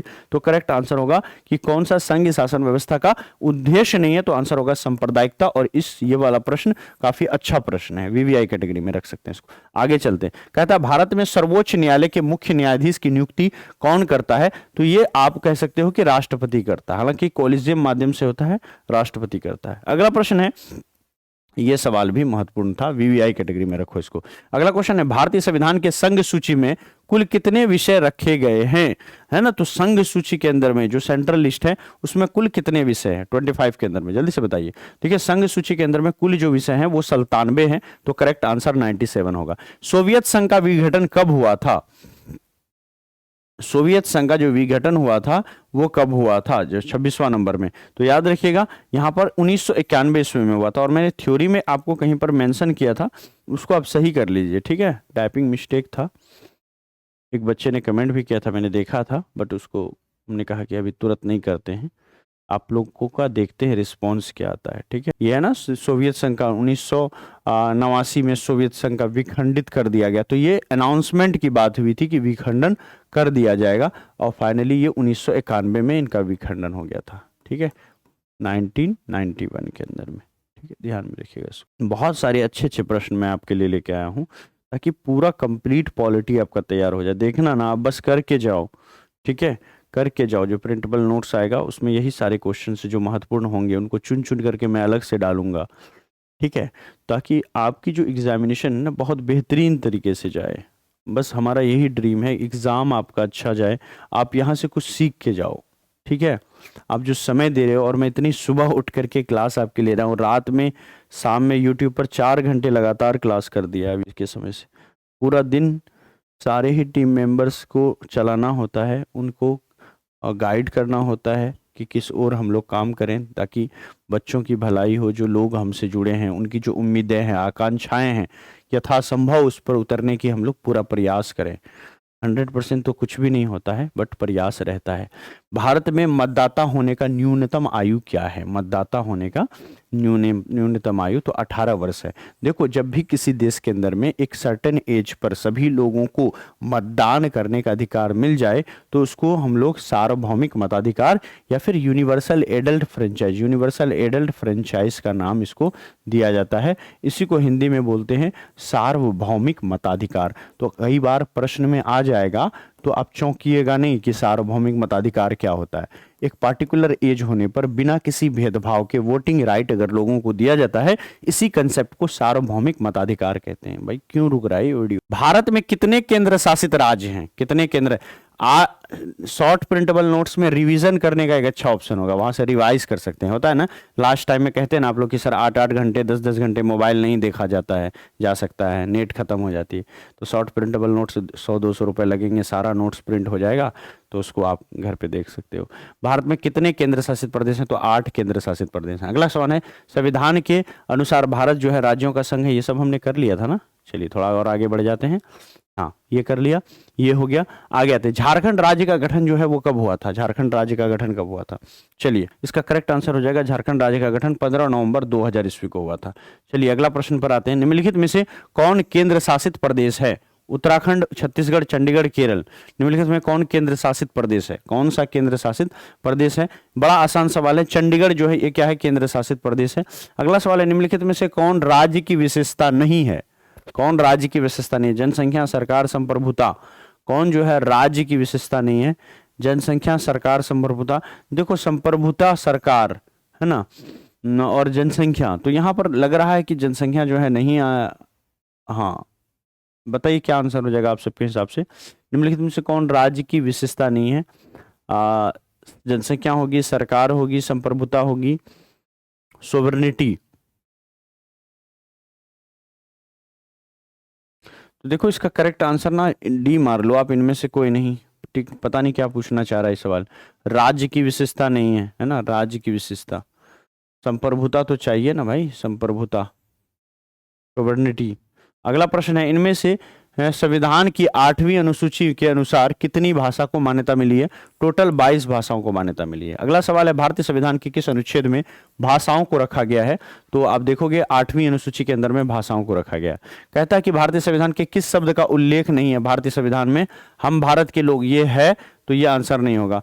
फेडरेशन मौलिक अधिकार है, तो ये आंसर नहीं होगा। मौलिक कर्तव्य, आपको फंडामेंटल ड्यूटीज का और फेडरेशन का, फेडरेशन वर्ड कहीं पर नहीं है। फेडरलिज्म के अंदर में ये चैप्टर में पढ़ाया गया था कि फेडरेशन वर्ड कहीं पर आपको देखने को नहीं मिलेगा, तो 33 का आंसर बी हो जाएगा। कहते हैं भारतीय संविधान में कितनी भाषाओं को सूचित भाषा का दर्जा मिला? अनुसूचित भाषा का दर्जा कितनी को मिला है? तो 22 भाषाओं को मिला है। अगला क्वेश्चन है, भारत में 40% से अधिक लोग कौन सी भाषा बोलते हैं? जल्दी बताइए, भारत में 40% से ज्यादा लोग कौन सी भाषाओं का इस्तेमाल करते हैं? तो करेक्ट आंसर यहां पर हो जाएगा हिंदी भाषाओं का। अगला क्वेश्चन है, पंचायती राज व्यवस्था सर्वप्रथम किस राज्य में हुआ था? तो राजस्थान के नागौर जिले में 1959 में हुआ था। तो करेक्ट आंसर यहां पर हो जाएगा 36 का क्या नंबर? ए नंबर। जितने भी लोग आंसर यहां पर ए दे रहे हैं उनका बिल्कुल करेक्ट है। अगला सवाल है, निम्नलिखित में से पंचायती राज व्यवस्था का दूसरा स्तर कौन सा है? सबसे पहला पंचायती राज व्यवस्था का पहला स्तर क्या हो जाएगा? पंचायती राज व्यवस्था के अंदर में जल्दी से बताइए। जिला, देखो ये तो आपका नगर पालिका तो आपका ये हो गया ना, पंचायती राज के अंदर में, पंचायती राज में ही आया, बट ये थोड़ा सा आपका शहरी क्षेत्र की बात हो गई, ठीक है, अर्बन एरियाज का।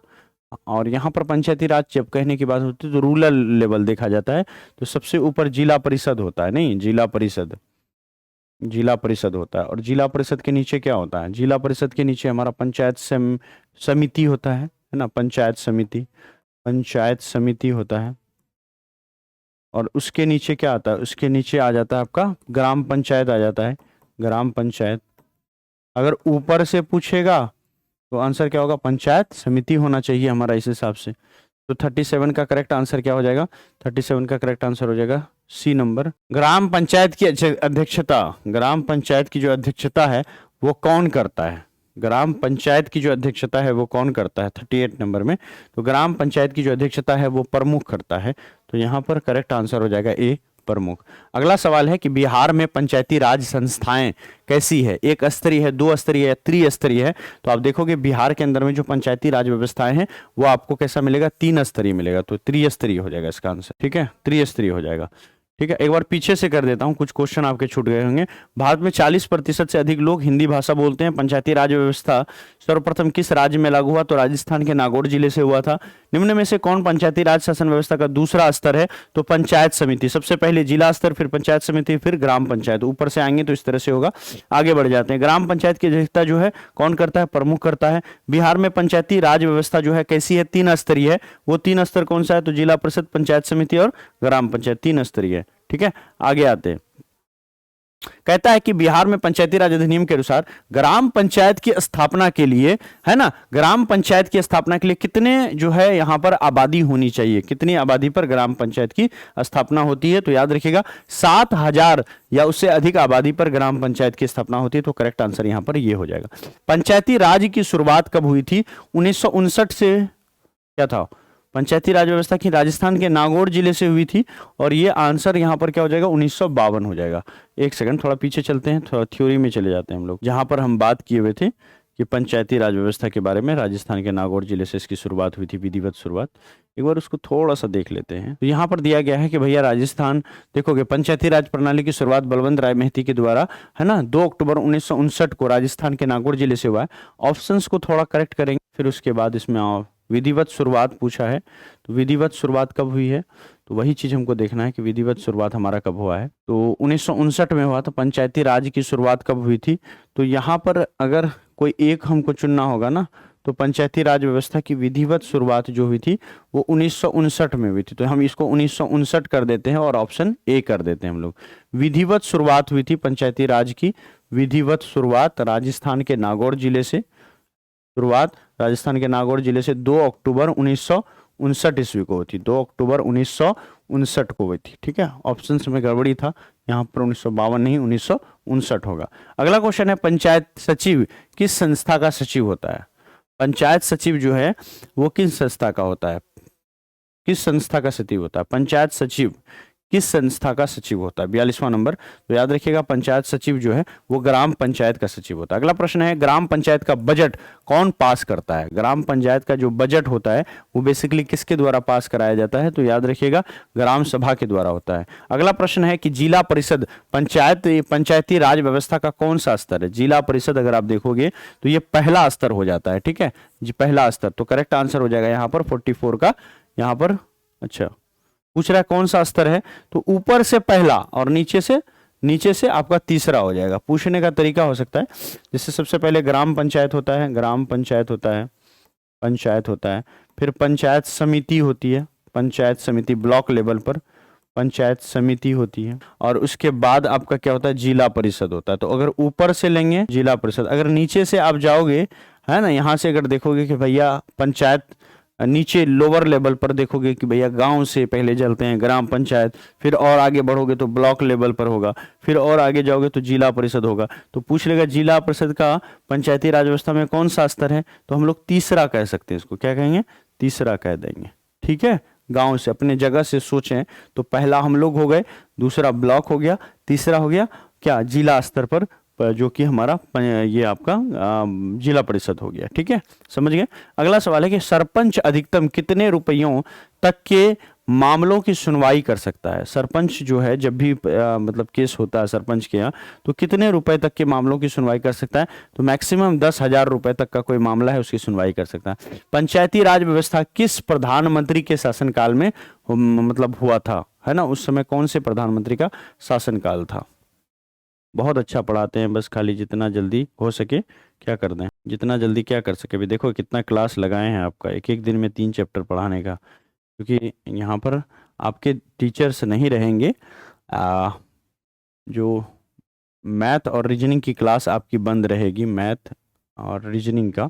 शादी है सर के रिलेटिव में, तो मैथ और रीजनिंग के लिए जो देव सर हैं आपके, वो एब्सेंट रहेंगे आपके 28 और 29 फरवरी को, नहीं आएंगे ये।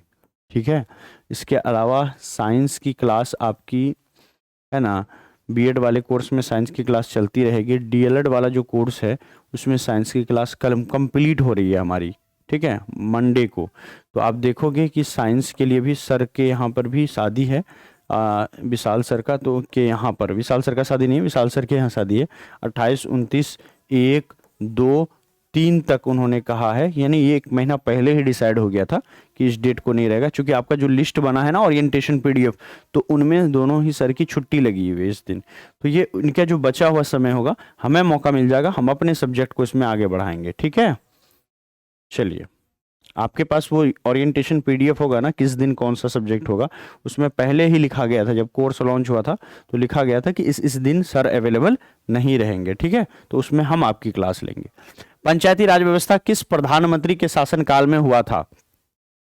इंदिरा गांधी, पंडित जवाहरलाल नेहरू, लाल बहादुर शास्त्री या इनमें से कोई नहीं? तो देखिए जितने भी लोगों का आंसर यहाँ पर करेक्टली, जितने भी लोग यहाँ पर आंसर दे रहे हैं, बहुत बढ़िया, काफी अच्छा आंसर आ रहा है आप सबका, बहुत बेहतरीन। इसी तरीके से आप लोग आंसर करते रहिए। और जितने भी लोगों का आंसर, चाहे वो रंजनी हो, धनंजय, अलीशा, है ना, धनंजय, नोट्स कब मिलेगा? मंडे या ट्यूसडे से मिलना शुरू हो जाएगा। आज तो देखो संडे है, कल मंडे है, तो मंडे को फिनलाइज होगा, मंडे शाम तक आ जाएगा, या फिर ट्यूसडे को आपको दोपहर तक आ जाएगा। ठीक है, ट्यूसडे दोपहर तक। 46 में आ जाते हैं। 46 का करेक्ट आंसर क्या हो जाएगा? तो जितने भी लोगों का आंसर यहाँ पर सी आ रहा है, लाल बहादुर शास्त्री, उनका बिल्कुल करेक्ट है। पंचायती राज व्यवस्था किस प्रधानमंत्री के शासनकाल में हुआ था? तो 2 अक्टूबर 1959 को आई थी, राजस्थान के नागौर जिले से लाल बहादुर शास्त्री। देखो ये गलत थोड़ा सा है, क्योंकि देखो आप देखोगे कि पंचायती राज व्यवस्था की विधिवत शुरुआत कब हुई थी, है ना? पंचायती राज व्यवस्था किस प्रधानमंत्री के शासनकाल में हुआ था लागू? तो ये देखोगे 2 अक्टूबर 1959 को ना क्या हुआ था, ये राजस्थान के नागौर जिले से आया था। नेहरू जी की डेथ हुई थी कब? आपको भारत चीन युद्ध हुआ था, भारत चीन युद्ध हुआ था 1962 में। 1962 में क्या हुआ था? भारत चीन युद्ध हुआ था। मुझे यहां से गलत ये लगा, भारत चीन युद्ध हुआ था, ठीक है, 1962 में। क्लियर है? 1962 में क्या हुआ था? भारत चीन का युद्ध हुआ था। और इसी के शोक में 1963 में बाद में इनका जो है देहांत हो गया था। 1963 में इनका देहांत हो गया था। तो अब बोलो 1959 में प्रधानमंत्री कौन रहा होगा? है ना, पंडित जवाहरलाल नेहरू रहे होंगे ना। तो इस लॉजिक के साथ देखें तो हमारा आंसर क्या होगा? 46 का आंसर हमारा बी होगा। और जितने भी लोगों का आंसर यहाँ पर 46 का बी आ रहा है ना, जितने भी लोगों का आंसर यहाँ पर 46 का बी आ रहा है, उन सबका बिल्कुल करेक्ट है। चलिए आगे बढ़ जाते हैं नेक्स्ट क्वेश्चन पर। प्रियंका पासवान, शीता शर्मा, आगे बढ़ते हैं, तेजी से निकालते हैं क्लास को। चलिए अगला सवाल है, बिहार पंचायती राज अधिनियम कब बना? बिहार पंचायती राज अधिनियम कब बना था? यह अधिनियम बेसिकली कब आया था? तो आंसर क्या हो जाएगा? सी नंबर में 2006 में। ठीक है, अगला प्रश्न देख लेते हैं। अगला क्वेश्चन है कि नगर पंचायत में सदस्यों की संख्या होती है, नगर पंचायत में जो सदस्य हैं उसकी कुल संख्या कितनी होती है? तो नगर पंचायत में सदस्यों की संख्या 10 से 25 होती है। पंचायत समिति का पदेन सचिव कौन होता है? पंचायत समिति का पदेन सचिव जो है वो प्रखंड विकास पदाधिकारी होता है, बीडीओ साहब होते हैं, ब्लॉक डेवलपमेंट ऑफिसर। ठीक है, अगला सवाल है, बिहार में पंचायती राज संस्थाओं में महिलाओं को कितनी प्रतिशत सीटें आरक्षित है? तो ये याद रखिएगा, यहां पर पंचायती राज व्यवस्था के अंदर में कितने परसेंट सीट आरक्षित है? 50% रिजर्वेशन मिला है। न्याय मित्र निम्नलिखित में से किस संस्था का सेवक होता है? न्याय मित्र की अगर बात करेंगे तो ये जो है सेवक होता है ग्राम कचहरी का। ठीक है, अगला सवाल है, भारत में कहां महिलाओं के लिए आरक्षण की व्यवस्था है? तो लोकसभा में नहीं है, विधानसभा में, पंचायती राज व्यवस्था में। आंसर होगा सी नंबर, पंचायती राज व्यवस्था में। वीवीआई कैटेगरी में इस सवाल को आप रख सकते हो। अगला सवाल है, ग्राम कचहरी का प्रधान होता है, तो ग्राम कचहरी का प्रधान तो सरपंच होगा ना। तो करेक्ट आंसर हो जाएगा 53 का आंसर। यहां पर जितने भी लोगों का बी आ रहा है करेक्ट है। अगला सवाल है, राष्ट्रीय पंचायती राज दिवस कब मनाया जाता है? पंचायती राज दिवस हम लोग हर साल मनाते हैं। आपको यह बताना है कब मनाया जाता है, तो हर साल 24 अप्रैल को मनाते हैं। करेक्ट आंसर हो जाएगा 54 का ये। अगला सवाल है, जिला परिषद का प्रधान कौन होता है? तो जिला परिषद का प्रधान होगा कौन? यहां पर प्रमुख होगा। ठीक है, प्रमुख होता है जिला परिषद का प्रधान। अगला प्रश्न है कि भारत की किस संस्थाओं में महिलाओं के लिए आरक्षण का प्रावधान है? तो आंसर यहां पर हो जाएगा ग्राम पंचायत, पंचायत समिति, जिला परिषद। तो आंसर होगा इनमें से सभी, इनमें से सभी। ठीक है, चलिए बहुत बढ़िया, फिर वीडियो रुक रही है। यहां पर समझ गए क्या था इसमें? भारत की किस संस्थाओं में महिलाओं के लिए आरक्षण का प्रावधान है? तो आंसर होगा सभी में। ठीक है, क्योंकि सबके सब जो है पंचायती राज के अंदर में आते हैं और पंचायती राज को में 50% आरक्षण है। अगला सवाल है, यहां पर देख लेते हैं कि कौन से संशोधन अधिनियम द्वारा सरकार का तीसरा स्तर बनाया गया था? तीसरा स्तर बनाया था तो 73rd अमेंडमेंट एक्ट ऑफ 1992 और 74th amendment act of 73rd amendment act of 1992 है ना, 1992। यहां पर पंचायत बना था, पंचायत का निर्माण हुआ था। 74th अमेंडमेंट एक्ट ऑफ 1992 था या 3 था, मैं थोड़ा सा भूल रहा हूं, ये देख लेना। यहां पर आपका नगर मतलब ये अर्बन लोकल गवर्नमेंट आप इसको लिख सकते हो, या नगर जो लिखना चाहते हो आप। अर्बन लोकल गवर्नमेंट जो शहरी ये है ना सरकार है, urban local government local government का यहाँ पर कंसेप्ट आया था, और यहाँ पर rural local government, rural self government आया था, रूरल सेल्फ गवर्नमेंट का कंसेप्ट आया था। ये कानून बना करके इसको पूरी मान्यता मिली थी संविधान के अंदर में 73rd और 74th में। पटना नगर निगम की स्थापना कब हुई थी? पटना नगर निगम की स्थापना अगर देखोगे तो ये कब हुई थी? 58 नंबर में। तो जितने भी लोगों का आंसर है यहाँ पर सी आ रहा, 1952, उनका बिल्कुल करेक्ट है। अगला सवाल है, पटना नगर निगम में कितने वार्ड हैं? पटना नगर निगम में जाओगे तो कितने वार्ड हैं भैया? तो टोटल वार्डों की संख्या है बी, 75 वार्ड हैं। अगला क्वेश्चन है, जिला परिषद का कार्यकाल होता है, तो जिला परिषद का कार्यकाल जो है कितने वर्षों का होता है? तो यहाँ पर होगा 5 वर्ष के लिए। अगला सवाल है कि निम्नलिखित में स्थानीय स्वशासन की ग्रामीण संस्था कौन सी है? ठीक है, निम्नलिखित में स्थानीय स्वशासन की ग्रामीण संस्था कौन सी है 61 में? तो जितने भी लोगों का आंसर यहाँ पर 61 के अंदर में आ रहा है डी, जिला परिषद, उनका बिल्कुल करेक्ट है। अगला सवाल है, बिहार में कितनी आबादी पर पंचायत समिति का एक सदस्य चुना जाता है? पंचायत समिति की बात हो रही है, पंचायत समिति की, कितनी आबादी पर पंचायत समिति का चुना जाएगा? मैंने थोड़ी देर पहले थ्योरी में बता दिया था, करेक्ट आंसर होगा यहाँ पर 5000। ठीक है, पर इसको थोड़ा सा करेक्ट कर लीजिएगा, इसका करेक्ट आंसर क्या हो जाएगा यहाँ पर देख लेते हैं हम लोग, थोड़ा सा थ्योरी में बैक चले जाते हैं। पंचायत समिति मैंने बड़ी डिटेल गहराई के साथ इसमें आपको लोगों को बताया, कोई कंफ्यूजन नहीं होना चाहिए। इस बार मैं फिर से एक बार दिखा देता हूँ। पंचायत समिति के लिए कितना चाहिए? एक सदस्य के लिए 5000 चाहिए, देखे ना, और ग्राम पंचायत के लिए 7000 चाहिए। ठीक है, जिला परिषद के लिए 50000 चाहिए। ठीक है, चलिए अब प्रश्न पर आ जाते हैं हम लोग, प्रश्न संख्या पर आ जाते हैं। यहाँ पर ये था कि भैया ये बताइए कि बिहार में कितनी आबादी पर पंचायत समिति बनती है? तो 5000 आबादी पर बनती है। अगला सवाल है, नगर निगम में नगर आयुक्तों की नियुक्ति कौन करता है?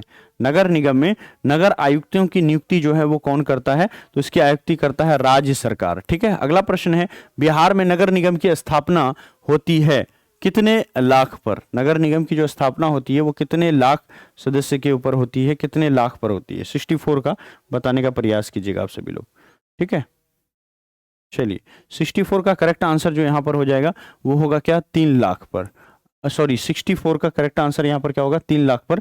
अगला देख लेते हैं। नेक्स्ट क्वेश्चन है कि कौटिल्य की पुस्तक का नाम क्या है? तो अर्थशास्त्र है। तो नेक्स्ट क्वेश्चन पर आते हैं, प्रमुख का निर्वाचन कौन करता है? प्रमुख का जो निर्वाचन होता है वो बेसिकली किसके द्वारा होता है? तो प्रमुख का निर्वाचन होता है पंचायत समिति के द्वारा। अगला प्रश्न है, बिहार में कुल नगर निगम की संख्या कितनी है? बिहार में अभी टोटल नगर निगम जितने यहां पर हैं वो कितने हैं? तो आप देखोगे बिहार के अंदर में टोटल नगर निगम जो है वो 12 हैं। नेक्स्ट क्वेश्चन पर आते हैं, किन धार्मिक पुस्तक या पुस्तकों में स्थानीय स्वशासन की चर्चा है? कौन सा ऐसा पुस्तक है जिसमें स्थानीय स्वशासन का बहुत अच्छे से चर्चा मिलेगा? आंसर होगा कि महाभारत में भी है, मनुस्मृति में भी है, तो करेक्ट आंसर हो जाएगा दोनों में। अगला सवाल है, नगर पालिका के कार्य क्षेत्र की चर्चा संविधान की किस अनुसूची में? नगर पालिका के कार्य क्षेत्र की चर्चा संविधान की किस अनुसूची के अंदर में आपको देखने को मिलेगा? ध्यान में रखिएगा, 12वीं अनुसूची में यह शामिल है। अगला प्रश्न है, भारत में राष्ट्रीय स्तर पर पंचायती राज की स्थापना कब हुई थी? तो राष्ट्रीय स्तर पर अगर पूछेगा पंचायती राज व्यवस्था की शुरुआत कब हुई थी तो आंसर होगा सन 1959 में, है ना, 1959 में हुआ था। नेक्स्ट क्वेश्चन है, बिहार में पंचायती राज का स्वरूप है, बिहार में पंचायती राज का स्वरूप जो है वो कैसा है? तो ग्राम पंचायत है, पंचायत समिति है, जिला परिषद है, तो आंसर होगा इनमें से सभी। निम्नलिखित में से कौन पंचायत समिति का अंग है? पंचायत समिति का अंग कौन हो जाएगा? पंचायत सेवक, ग्राम पंचायत, नगर पंचायत या फिर प्रमुख होगा? तो पंचायत समिति का जो अंग हो जाएगा वो क्या होगा? प्रमुख होना चाहिए। तो 72 का मुझे लग रहा है आंसर यहां डी ही होगा। अगला सवाल है, पंचायत समिति का प्रधान कौन होता है? तो पंचायत समिति का प्रधान तो प्रमुख ही होता है ना। चलिए, बहुत बढ़िया, ठीक है, बहुत बढ़िया। अगले प्रश्न पर आते हैं, कहता है कितनी जनसंख्या वाले शहरों में नगर परिषद का गठन किया जा सकता है? कितना आबादी चाहिए नगर परिषद का गठन करने के लिए? तो याद रखिएगा 40,000 से अधिक आबादी होनी चाहिए। कहता है कि ग्रामीण स्थानीय स्वशासन की इकाई इनमें से कौन नहीं है ना, ग्रामीण स्थानीय स्वशासन की? तो देखो, नगर परिषद नहीं है, पंचायत समिति है, ग्राम पंचायत है, जिला परिषद है, लेकिन नगर परिषद तो नहीं है ना, ये आपका ग्रामीण स्तर की नहीं है, ये आपकी शहरी क्षेत्र की हो गई। तो आंसर होगा ए नंबर। कहता भारत में सर्वप्रथम नगर निगम की स्थापना की गई थी कहां पर? तो मैंने बताया था आपको नगर निगम की स्थापना भारत में सर्वप्रथम कहां पर किया गया था, जल्दी से बताइए, 76 के अंदर में। तो इसका करेक्ट आंसर हो जाएगा चेन्नई, मद्रास चेन्नई के अंदर में सबसे पहले किया गया था। कहां पर किया गया था? मद्रास में, और मद्रास में भी कहां पर? चेन्नई के अंदर में। अगला सवाल है कि सत्ता का विकेंद्रीकरण कब हुआ था? सत्ता का विकेंद्रीकरण कब हुआ? सन 1992 ईस्वी में जो कानून बना था पंचायती राज अधिनियम, उसी समय हुआ था। तो करेक्ट आंसर हो जाएगा 77 का सी, क्योंकि यहां पर हुआ था 73rd अमेंडमेंट, 73rd अमेंडमेंट है ना, हुआ था, जिसमें क्या हुआ था, यहां पर लोकल सेल्फ गवर्नमेंट बनी थी। अगला सवाल है किस विदेशी यात्री ने पाटलिपुत्र में नगर पालिका संगठन के विषय में लिखा है कि पाटलिपुत्र में नगर पालिका संगठन थी? इस बारे में किसने यहां पर चर्चा किया है? करेक्ट आंसर हो जाएगा मेगास्थनीज ने अपनी किताब इंडिका में किया है। अपनी किताब इंडिका के अंदर में उन्होंने ये चर्चा किया है। कहता है कि गांव की सुरक्षा की जिम्मेवारी निम्नलिखित में से किस पर होती है? सरपंच पर, मुखिया पर, वार्ड सदस्य पर, या फिर दलपति पर? तो गांव की सुरक्षा की जिम्मेवारी किसको आप देंगे? ठीक है, तो करेक्ट आंसर क्या हो जाएगा इस पर? दलपति पर। ठीक है, 79 का डी नंबर, दलपति। ठीक है, आगे चलते हैं अगले प्रश्न की ओर। कहता है कि लिच्छवी बिहार के किस जिले में है? तो वैशाली जिले के अंदर में लिच्छवी मिलेगा। बिहार में पंचायती राज व्यवस्था का कार्यकाल कितने वर्षों का होता है? 5 वर्षों का होता है। अगला सवाल है पटना नगर निगम के प्रधान को क्या कहा जाता है? पटना नगर निगम है, और नगर निगम का जो प्रधान होता है उसको हम किस नाम से जानते हैं? उसको महापौर के नाम से जानते हैं। कोई भी नगर निगम होगा उसका प्रधान महापौर होगा। बिहार दिवस कब मनाया जाता है? हम लोग कब बिहार दिवस, हर साल बिहार दिवस हम लोग मनाते हैं, तो याद रखिएगा हर साल 22 मार्च को हम लोग बिहार दिवस मनाते हैं।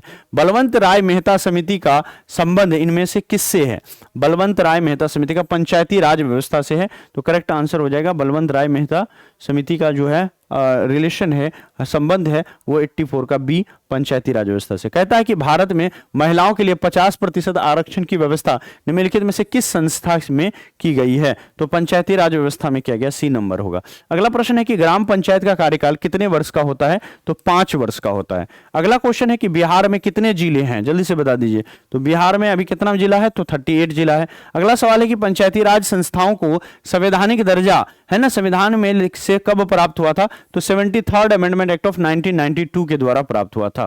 ठीक है, इंडिका पुस्तक के लेखक का नाम क्या है? तो इंडिका के पुस्तक के लेखक का नाम क्या है? मेगास्थनीज है। अगला सवाल है कि स्थानीय शासन की शुरुआत किस राज्य से हुई थी? तो याद रखिएगा राजस्थान के नागौर जिले से स्थानीय शासन, नागौर जिले से हुई थी, नागौर जिले से हुई थी 2 अक्टूबर 1959 ईस्वी को, यह ध्यान में रखिएगा। 2 अक्टूबर 1959 ईस्वी को, सॉरी ये आप इसको 20 अक्टूबर ना समझ लेना, 2 अक्टूबर 1959 ईस्वी को विधिवत शुरुआत हुई थी पंचायती राज व्यवस्था की राजस्थान के नागौर जिले से।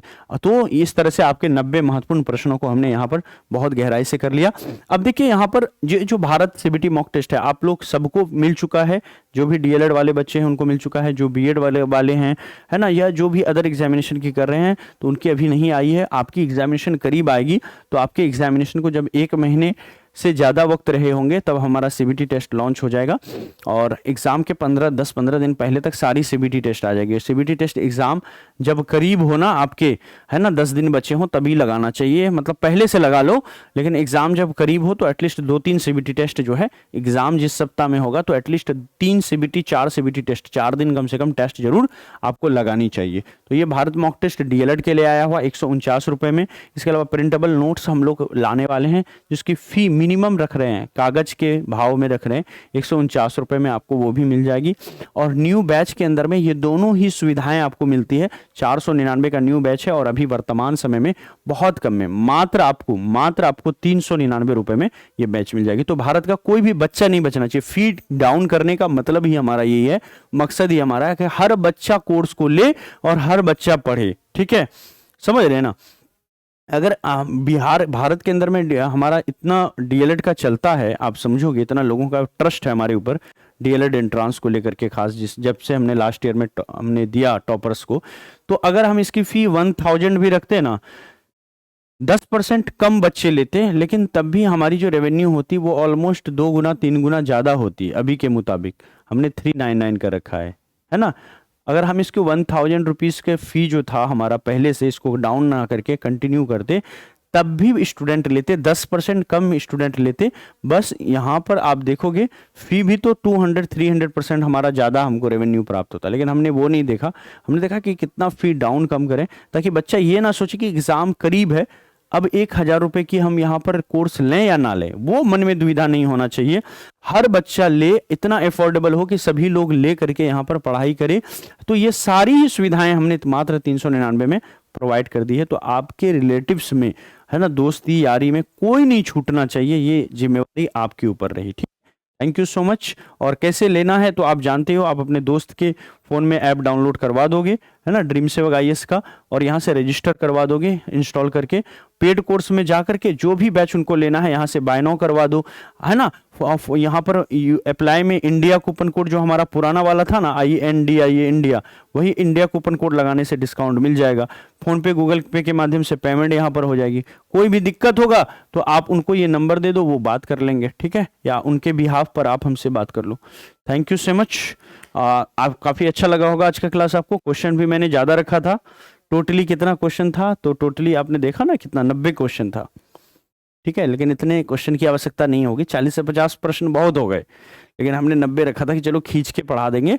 लेकिन ये होगा कि ज़्यादा से ज़्यादा क्वेश्चन से आप लोग रूबरू होंगे, तो फिर आपको ज़्यादा से ज़्यादा चीज़ें याद रहेंगी, ठीक है। चलिए मिलते हैं फिर अगली क्लास में। Thank you so much, bye bye. 1.5 घंटे से ज़्यादा की क्लास हो गई। प्रिंटेबल नोट्स आपको ट्यूसडे से मिलना हो जाएगा शुरू, कोई दिक्कत नहीं होगी। ट्यूसडे को इवनिंग में 6 PM से पहले तक प्रिंटेबल नोट्स लॉन्च हो जाएगा। Thank you so much, bye bye. सुबह सुबह आप लोगों से मिलकर बहुत अच्छा लगा। ज़्यादा से ज़्यादा अगर आप YouTube पर इस वीडियो को देख रहे हैं तो ज़्यादा से ज़्यादा शेयर करें अपने दोस्तों के साथ। कोई भी आपका मित्रगण, दोस्तगण, भाई बहन छूटना ना पाए, ये आपकी जिम्मेवारी रहेगी।